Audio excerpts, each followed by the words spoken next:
Welcome to studio 18 news. నేను మీ TV రావు. అమరావతి రాజధానికి ఇంకా పురిటి నొప్పులు కొనసాగుతూనే ఉన్నాయి. చంద్రబాబు నాయుడు 2014లో అధికారం చేపట్టిన తర్వాత అప్పటి ప్రతిపక్ష నాయకుడిగా ఉన్నటువంటి జగన్మోహన్ రెడ్డి పూర్తి సహకారం కూడా అందించారు. మరి అమరావతి రాజధానికి సంబంధించి ఆయన ఆమోదం తెలిపారు అసెంబ్లీ సాక్షిగా. మరి 14 నుంచి 19 మధ్య యథేచ్ఛగా అమరావతిపై చంద్రబాబు నాయుడు ఎటువంటి నిర్ణయం తీసుకోవాలన్నా కూడా ఆయనకి ఎదురే లేదు. అయితే ఆ కాలాన్ని అప్పట్లో కేంద్రం నుంచి సపోర్ట్ కూడా పూర్తి స్థాయిలో ఉంది. మరి కొన్ని చట్టాలైతే కనుక పెండింగ్లోనే ఉన్నాయి.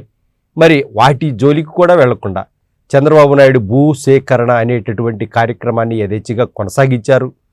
కొనసాగించిన తర్వాత రైతులంతా కూడా స్వచ్ఛందంగా భూములు ఇచ్చేశారు.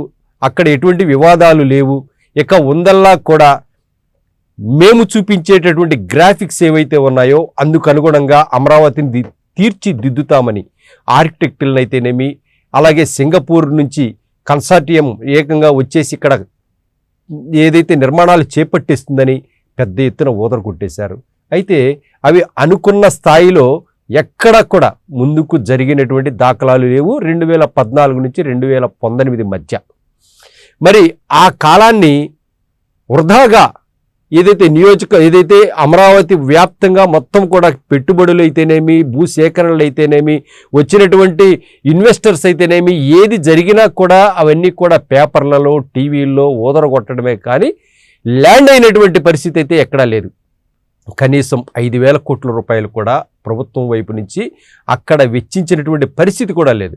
మరి ఇటువంటి నేపథ్యంలో అమరావతి అక్కడ కొనారిల్లుతున్నటువంటి వాతావరణం అనేది స్పష్టమైంది 2019కి.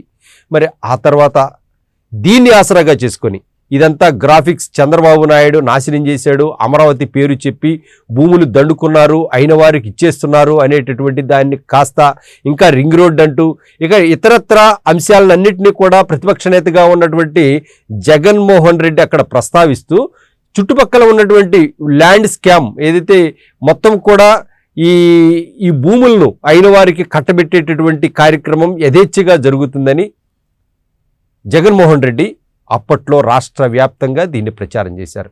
మరి అనుకున్నట్టే అమరావతి దెబ్బైతేనేమి, పరిపాలనలో వైఫల్యాలు అయితేనేమి, ఇతరత్ర కారణాలతో ఇక్కడ చంద్రబాబు నాయుడు అయితే 2019లో ఓటమి పాలయ్యారు. ఆ తర్వాత జగన్మోహన్ రెడ్డి అధికారంలోకి వచ్చారు.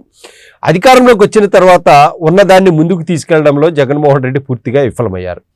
మరి విఫలం అవడమే కాకుండా 3 రాజధానుల పేరిట ఆయన చేసినటువంటి ప్రయోగం కూడా ప్రమాదకరంగా వికటించింది.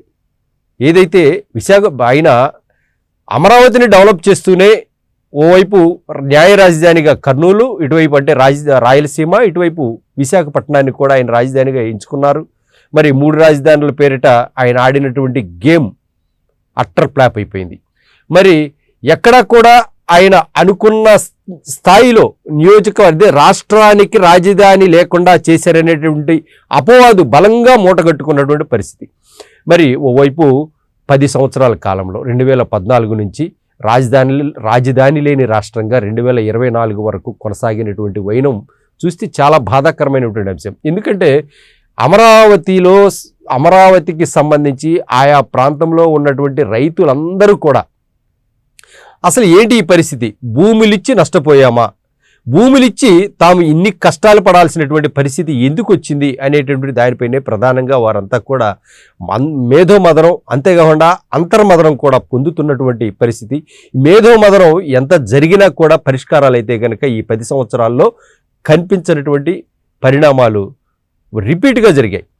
మరి ఇందుకు జగన్మోహన్ రెడ్డి పరిపాలనా కాలంలో ఏకంగా అమరావతి రైతులు రోడ్డెక్కినప్పుడు ఫెయిల్ అయిన అమరావతి నిర్మాణంలో తొలుత ఫెయిల్ అయినటువంటి చంద్రబాబు నాయుడు ఏదైతే రెండో విడత ఏదైతే జగన్మోహన్ రెడ్డి ముఖ్యమంత్రిగా ఉన్న సమయంలో అమరావతి రైతులు లేవనెత్తినటువంటి ఉద్యమ బాటకు చంద్రబాబు నాయుడు పెద్ద ఎత్తున మద్దతు ప్రకటించారు.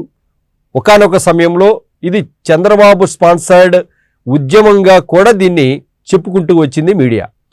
మరి ఇదంతా ఒక ఎత్తు అయితే ఇప్పుడు పరిస్థితి, రైతుల పరిస్థితి మరింత అగమ్యగోచరంగా మారింది. ఏదైతే నాడు జగన్మోహన్ రెడ్డి ప్రభుత్వంలో నష్టపోయామనుకుంటున్నటువంటి రైతులందరూ కూడా ఇప్పుడు చంద్రబాబు నాయుడు వచ్చాక ఊరట కలుగుతుంది, తమకంతా మంచి జరుగుతుందని ఆశపడ్డారు.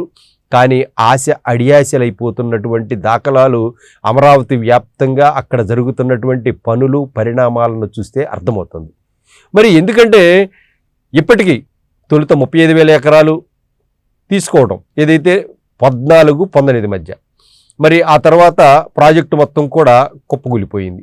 మరి ఇప్పుడు 2024 నుంచి అమరావతి రైతులు కావాలనుకున్న ప్రభుత్వం వచ్చేసింది. వచ్చిన తర్వాత జరుగుతున్నటువంటి పరిణామాలను చూస్తే మరింత దయనీయంగా మారింది. ఇంతవరకు రైతులకు ప్లాట్లు ఇవ్వలేదు. రైతులకు ప్లాట్లు 10 సంవత్సరాలైంది. వాళ్ళ రైతులకు కౌళ్ళు ఇవ్వలేదు. కౌలు జగన్మోహన్ రెడ్డి హయాంలో కౌలు కూడా వారికి ఇవ్వలేదు.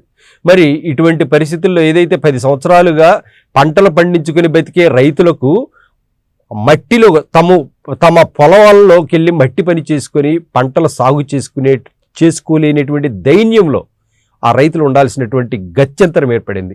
ఏదైతే రైతే ఈ రోజున ఆఫీసుల చుట్టూ తిరుగుతూ తమకు న్యాయం చేయండి అని ప్రాధేయపడుతున్నటువంటి దాఖలాలు ఇప్పుడు అమరావతి ఏదైతే CRDA కేంద్రంగా జరుగుతున్నటువంటి తంతుగా ఇప్పుడు అందరూ చెప్పుకుంటున్నటువంటి మాట. మరి ఇప్పుడేమో మళ్ళీ మరో 35,000 ఎకరాలు అంటే దగ్గరగా 1,00,000 ఎకరాల్లో అమరావతి నిర్మాణం జరగాలనేటటువంటి కాన్సెప్ట్ ఇప్పుడు మళ్ళీ చంద్రబాబు నాయుడు తెరపైకి తీసుకొచ్చారు.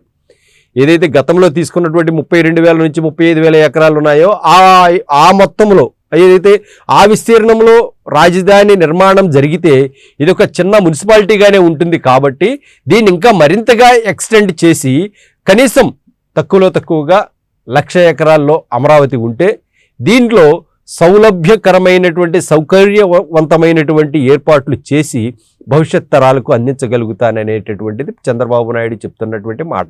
మరి ఇందుకు అనుగుణంగా అక్కడ పరిస్థితులు ఉన్నాయా? రైతులే నేరుగా వచ్చేసి భూములు ఇస్తామని ఎగబడుతున్నారని పత్రికల్లో చెప్పించుకోవడం, టీవీల్లో ప్రసారాలు చేయించుకోవడం అయితే చూస్తున్నాం. కానీ లోకల్గా అమరావతిలో ఆ పరిస్థితి అయితే కనుక ఉందని ఎవరు చెప్పడం లేదు. మరి అంతేకాకుండా పెండింగ్ ప్రాజెక్టులు కట్టడాలు అన్నీ కూడా దాదాపుగా 5-6 సంవత్సరాలుగా నిలిచిపోయినటువంటి తరుణంలో ఇప్పుడు చంద్రబాబు నాయుడు అధికారంలోకి వచ్చిన తర్వాత వాటిని మళ్ళీ తిరిగి పట్టాలెక్కించాలి అంటే కనుక వానలు, వరదలు, తుఫాన్లు.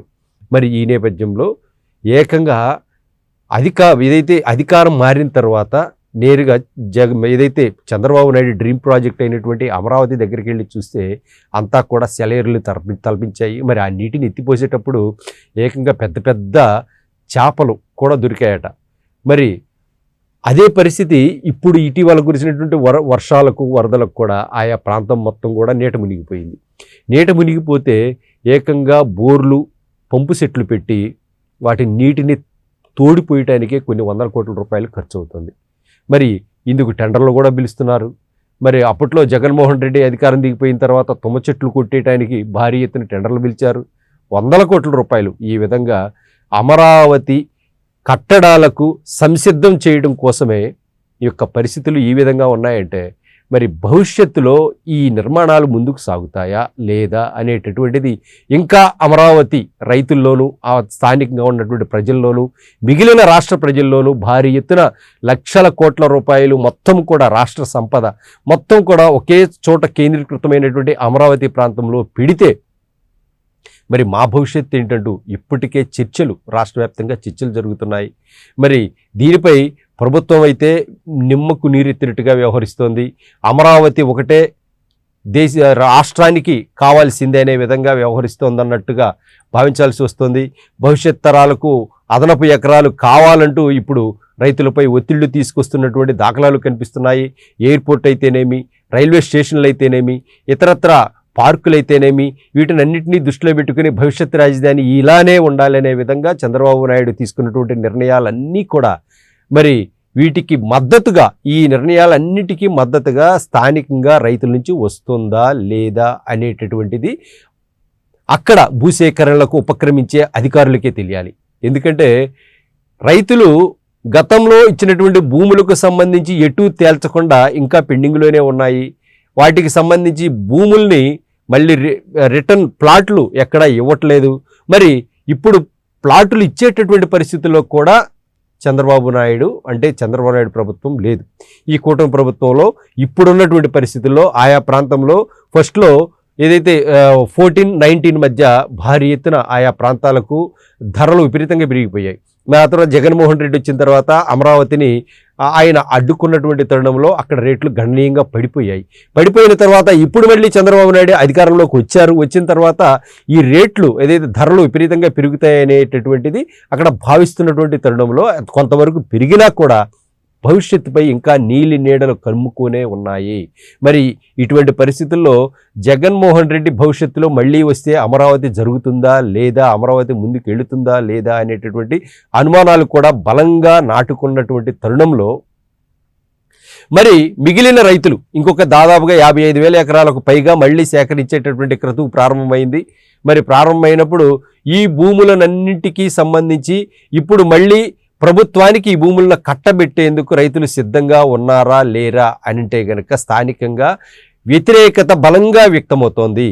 మరి దీనికి సంబంధించి రైతుల్లో ఇప్పటికే భూములు ఇచ్చిన రైతులు ఒక రకంగా బాధపడుతుంటే ఇవ్వాల్సి వస్తుందేమోనని ఇంకొంతమంది రైతులు మరో రకంగా బాధపడుతున్నటువంటి పరిస్థితి. మరి ఏది ఏమైనా చంద్రబాబు నాయుడు డ్రీమ్ ప్రాజెక్ట్ సకాలంలో పూర్తి అవ్వకపోయినా, సకాలంలో